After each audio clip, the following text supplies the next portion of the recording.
This is my new Seiko Prospex Turtle, the SRP 773. I just got it this morning. I ordered it from Japan. I haven't opened it yet, so I thought I would give you my first thoughts of it. It's a bit hard to get out. Yeah, not really impressed with the box, I've got to say. This is my fifth Seiko. Sorry, I'm having a bit of a brain fade today. Fifth Seiko, and my third Prospex. And I have to say, I'm not really impressed with this box. The other boxes it came with was a lot nicer. But okay, let's have a look at the watch. And there it is.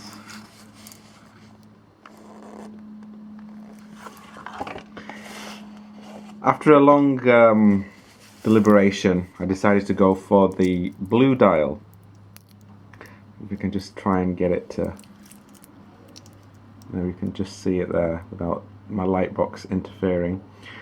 I looked at the black dial, but because I've got a Seiko SK007, I decided it was going to be too similar looking to it, so that sort of went out. If you look at it dead on, it looks like it's a black dial, doesn't it? It's just the blue in the bezel.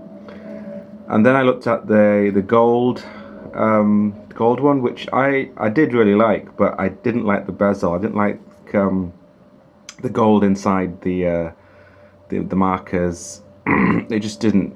I just didn't like it. But I did like the actual dial on that one, so I did consider actually buying that watch and then just swapping it out with a black bezel.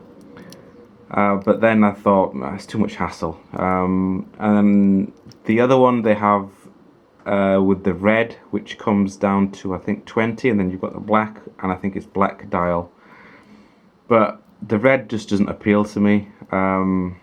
So I decided blue is the best one. The dial, like I say, you could, if you look at it, you can't really tell. It's a very dark navy blue, I guess you'd call it. The dial, you could be mistaken for it to be black. The bezel obviously stands out a lot more than the dial. But yeah, it's quite nice. So it's got this cushion shape case to it. I got it on the bracelet as always. All my Seiko watches and other watches I always get on a bracelet, and then I tend to change them to either a rubber or a leather strap stamped. I hate these buckles. They're just so... the bracelets are usually really nice. It's a very heavy watch. Is it pins? Yes, it's pins in there. So it would be much nicer if they had screws. It's got drilled lugs, which are great when you're changing the straps. It's so easy.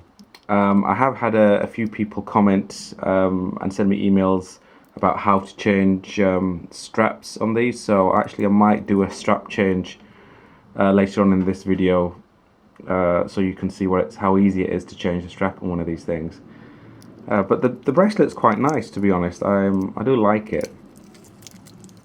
Let me put it on wrist.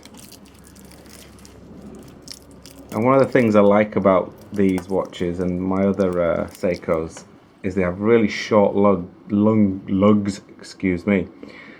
I have a lot of people laughing at me because I keep calling them lungs. But it does seem to fit quite well because they're so short. And I like that. A lot of other watches have much longer, so it comes out down to here, which is unnecessary, but it fits really well. So let me give you some brief specifications on it. It runs the caliber 4R36. It's got Hesalite crystal, blue dial obviously. Let me go back in the shot. And it is water resistant to 200 meters, it says on the dial, I think, yes. The case diameter is 45 millimeters and it's 13 millimeters in depth or thickness. I'm not sure what the bezel is. I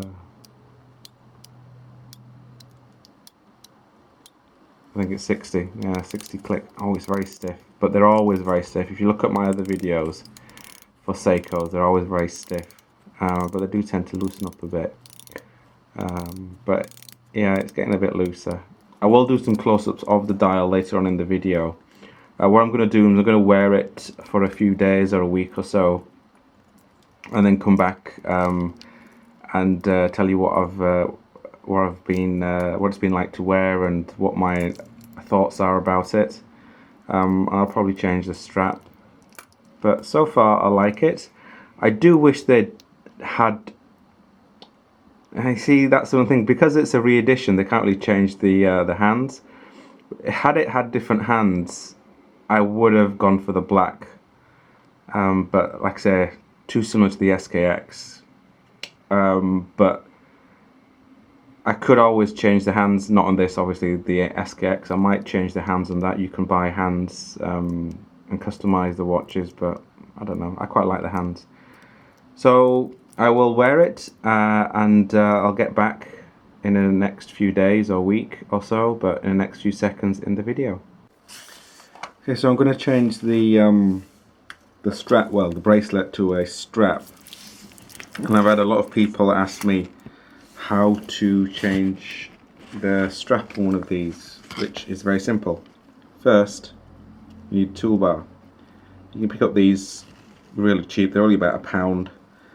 I've got a couple of these, all different sizes and stuff, but I tend to use this one because it's got the sort of flat which you push down, and then you've got the sort of claw on the other end.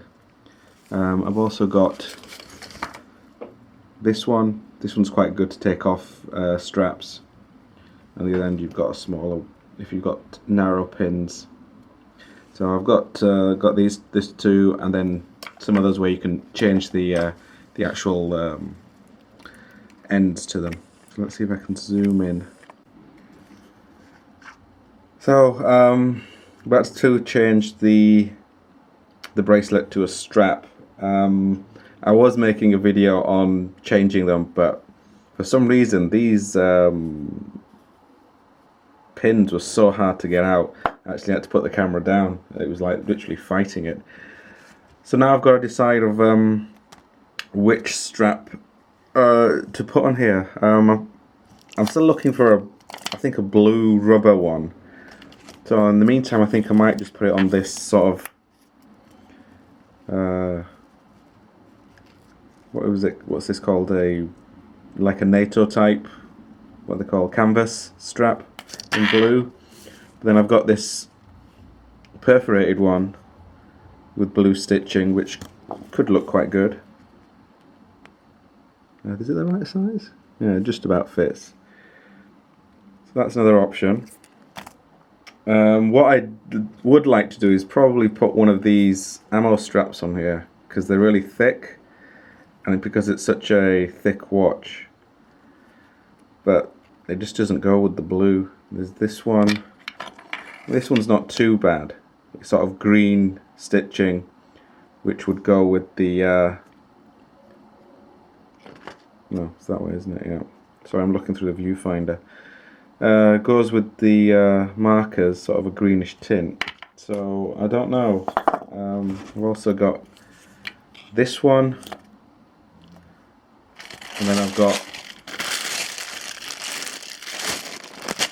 you can see a whole array of straps.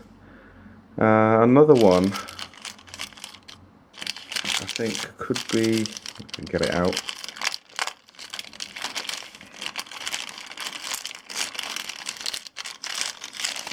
This one, it's got with a bluish, or not a bluish, a blue stitching on it. So you've got the white and the blue, but it's a bit too in your face, I think, with the dive watch, but it's nice and thick. But I might chop and change over the next week. So I think in the meantime, yeah, that one, I think it's just gonna I'm gonna stick with this one for the meantime, and then see how I get on. I really do want to put a rubber strap on it, but this one might be okay for it for the meantime.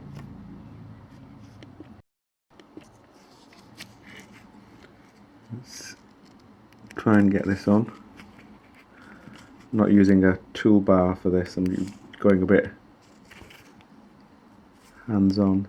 Oh. There we go, that's in.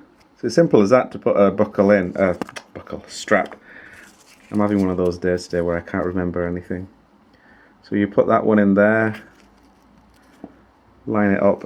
Again, I'm looking through the viewfinder, so apologies if I can't get it into, and that's it, it's done. It's on. Simple as that.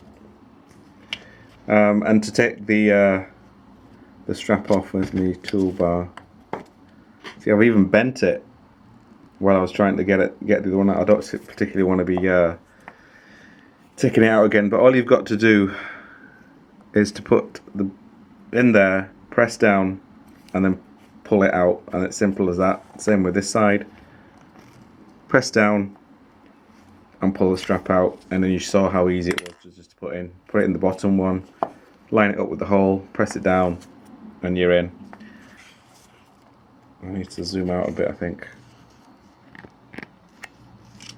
So that's not bad actually. Maybe I don't need to find a rubber strap for it, and just might keep it on this this strap. That's it. So for the next week I will be testing the watch, and I will keep you updated on how it's going.